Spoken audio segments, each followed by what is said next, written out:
Hello everyone. 2021 में 46 startups ऐसे थे जो कि यूनिकॉर्न्स बने। यूनिकॉर्न्स मतलब ऐसे स्टार्टअप्स जिनके वैल्यूएशन $1 बिलियन या उससे ज़्यादा हो।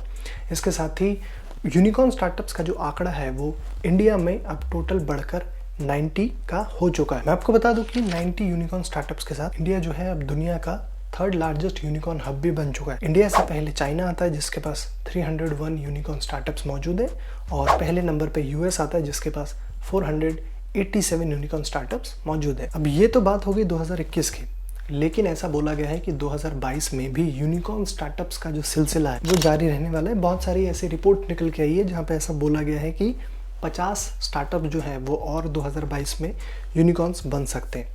इसके ऊपर हमने एक वीडियो भी की थी जहाँ पे हमने 26 ऐसे पोटेंशियल स्टार्टअप्स की बात की है जो कि यूनिकॉर्न्स बन सकते हैं 2022 में। उस वीडियो का जो लिंक है आपको आई बटन में और डिस्क्रिप्शन में मिल जाएगा। 2022 में भी यूनिकॉर्न स्टार्टअप्स का सिलसिला शुरू हो चुका है। 5 ऐसे ऑलरेडी स्टार्टअप्स बन चुके हैं जो कि यूनिकॉर्न्स बन गए हैं। आज की इस वीडियो में उन 5 यूनिकॉर्न स्टार्टअप्स की ही बात करने वाले। अब बात करते हैं 2022 के सबसे पहले यूनिकॉर्न स्टार्टअप की, तो वो है मामाअर्थ। नासा कंज्यूमर जो कि पेरेंट कंपनी है पर्सनल केयर ब्रांड मामाअर्थ की, उन्होंने 1 जनवरी 2022 को ये अनाउंस करके बताया कि अपने लेटेस्ट फंडिंग राउंड में, जिसको लीड किया था सिक्वोया कैपिटल ने, उसमें उन्होंने $52 मिलियन रेज किए, जिसके बाद उनकी जो टोटल वैल्यूएशन है वो बढ़कर $1.2 बिलियन की हो गई। इस फंडिंग राउंड में सिक्वोया कैपिटल के अलावा सोफिना वेंचर्स ऐसे और इवॉल्वेंस ने भी पार्टिसिपेट किया था। मामाअर्थ की जो शुरुआत है वो साल 2016 में वरुण और गजल अलाग की जो हस्बैंड वाइफ की डुओ है उन्होंने शुरू किया था। मामाअर्थ जो है वो इंडिया की one of the hottest new age consumer brands के तौर पे उभर के आई है। इसके साथ ही डायरेक्ट टू कंज्यूमर का जो वेव है उसको मामाअर्थ बहुत अच्छे तरीके से राइड कर रही है। मैं आपको बता दूं कि आज के टाइम पे मामाअर्थ जो है वो more than 80 toxin free natural products, जिसमें आपका bamboo based baby wipes, face mask, lotions और हेयर केयर प्रोडक्ट शामिल है, वो ऑफर करता है। इसके साथ ही मामाअर्थ ने अपने सेकेंड ब्रांड डर्मा कंपनी को भी लेट 2019 में शुरू किया। मामाअर्थ के जो प्रोडक्ट्स हैं उन्होंने 500 करोड़ रुपीस के एनुअल रेवेन्यू रन रेट को यहाँ पे हिट किया है, और ये उन चुनिंदा न्यू एज कंज्यूमर ब्रांड्स में से एक है जो कि ये कर पाई। मामाअर्थ का यहाँ पे ये कहना है कि उन्होंने जितने भी फंड्स को रेज किया है उसको वो लोग अपने personal care direct to consumer brands के जो पोर्टफोलियो है उसको एक्सपैंड करने में यहाँ पे खर्चा करने वाले हैं। इसके साथ ही रिसेंटली ही उन्होंने एक्वालॉजिका नाम से भी एक और कंपनी लॉन्च कर दी है जो कि hydration based skin care brand है, और ये जो है इंडियन स्किन और ट्रॉपिकल वेदर के लिए बहुत ज़्यादा सूटेबल मानी जाती है। इस लिस्ट में जो दूसरा स्टार्टअप शामिल है उसका नाम है फ्रैक्टल। फ्रैक्टल जो है वो एक US based artificial intelligence firm है।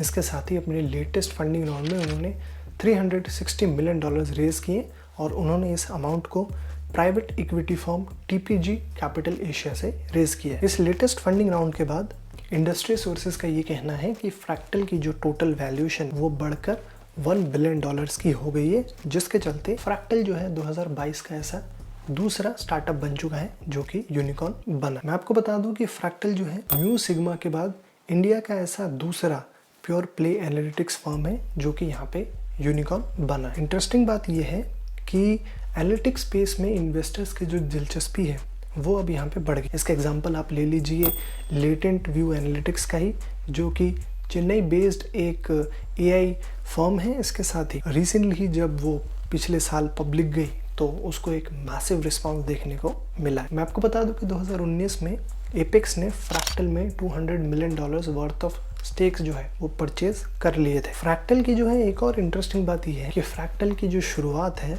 वो ईयर 2000 में हुई थी, और फ्रैक्टल जो है वो मुंबई में शुरू किया गया था, लेकिन उसके बाद फिर 2005 में फ्रैक्टल जो है 5 लोगों के ग्रुप के साथ यूएस में शिफ्ट हो गया था। जो 5 लोग यूएस में शिफ्ट हुए थे उसमें आपके ग्रुप सीईओ श्रीकांत वेलामाकन्नी और सीईओ प्रणय अग्रवाल भी शामिल है। मैं आपको बता दूं कि फ्रैक्टल में आज के टाइम पे 3500 से ज़्यादा एम्प्लॉयज़ काम करते हैं, और ये जो एम्प्लॉयज़ है आपके 16 कंट्रीज़ में से शामिल है, जिसमें United states, United kingdom, Ukraine, India, Singapore और ऑस्ट्रेलिया देश शामिल है। जो तीसरा स्टार्टअप यहाँ पे यूनिकॉर्न बना है वो है लीड। अब लीड जो है वो एक ऐसा स्टार्टअप है जो कि स्कूल के जो क्लासरूम्स हैं उनको ऑनलाइन लर्निंग टूल्स को यूज़ करने में हेल्प करते हैं। लीड ने 13 जनवरी को यहाँ पे ये अनाउंस करके बताया था कि उन्होंने अपने लेटेस्ट फंडिंग राउंड में $100 मिलियन रेज किए, जिसके बाद उनकी जो टोटल वैल्यूएशन है वो बढ़कर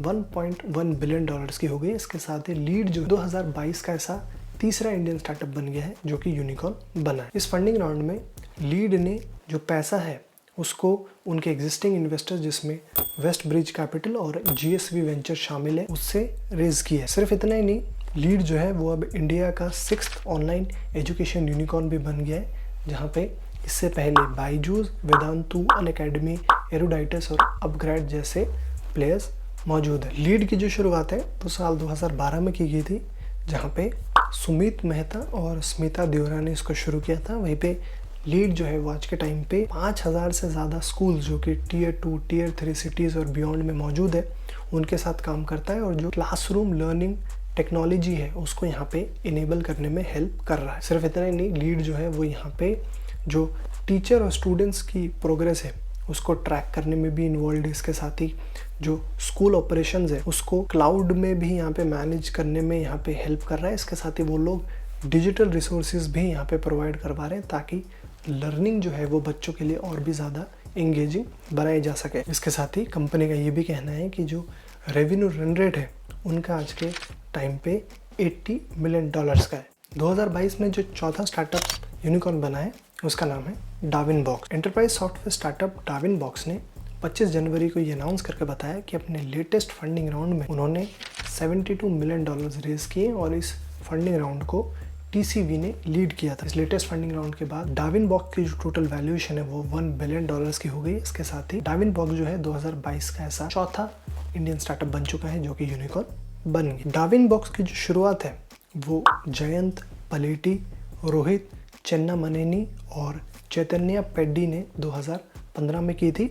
डाविनबॉक्स जो है वो HR टेक स्पेस में काम करता है, जहाँ पे वो जो कई सारे फंक्शंस हैं जैसे कि अटेंडेंस हो गया, पेरोल हो गया, एम्प्लॉय ऑनबोर्डिंग हो गया, उसको डिजिटाइज करने में हेल्प करता है। डाविनबॉक्स का जो एनुअल रिकरिंग रेवेन्यू है यानी कि ARR है वो ईयर ऑन ईयर डबल होके $30 मिलियन का हो चुका है। डाविनबॉक्स के जो आज के टाइम पे कस्टमर्स है उसमें कई सारे बड़े कंग्लोमरेट्स भी शामिल हैं जैसे कि अडानी, वेदांता, JSW और न्यू इंटरनेट कंपनीज जैसे कि Cast24, वेदांतु और क्रेड भी यहाँ पे शामिल। डाविनबॉक्स का यहाँ पे ये कहना है कि पिछले साल उनके जो कस्टमर्स हैं 500 से बढ़कर 650 हो गए और इंटरेस्टिंग बात ये है कि जो 150 कस्टमर्स उन्होंने पिछले साल एक्वायर किए हैं उन्होंने जो एग्जिस्टिंग 500 कस्टमर्स थे उनके जितना ही रेवेन्यू यहाँ पे अर्न करके दिया है। 2022 का जो 5वां यूनिकॉर्न स्टार्टअप है वो है DealShare. Social commerce startup DealShare ने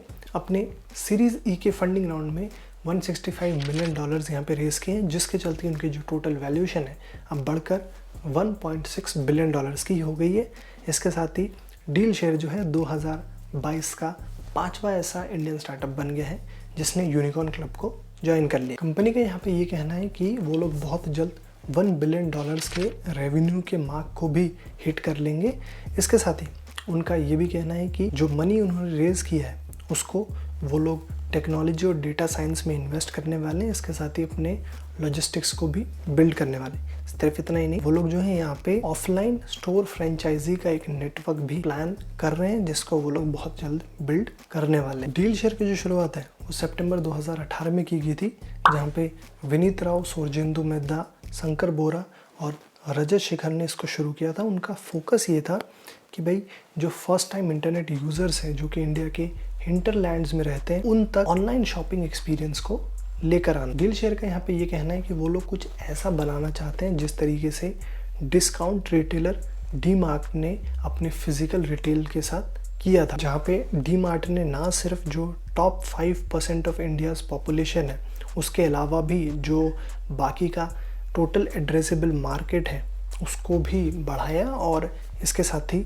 वो लोग क्वालिटी प्रोडक्ट्स को भी लो प्राइसेस पे उन लोगों के लिए लेकर आए। अगर डीलशेयर की कंपटीटर्स की बात करें तो डीलशेयर आज के टाइम पे सिटी मॉल, मीशो, शॉप 101 और बुलबुल जैसे कंपटीटर्स के साथ यहाँ पे मुकाबला कर रहा है। तो दोस्तों बस ये थे वो 5 स्टार्टअप्स जो कि 2022 में अब तक यूनिकॉर्न्स बन चुके हैं और उम्मीद है कि ऐसे ही सिलसिला जारी रहेगा और बहुत सारे स्टार्टअप्स यूनिकॉर्न बने। अगर आपको ये वीडियो पसंद आया हो, इन्फॉर्मेटिव लगा हो, मैंने वैल्यू प्रोवाइड करवाई, प्लीज़ लाइक करना।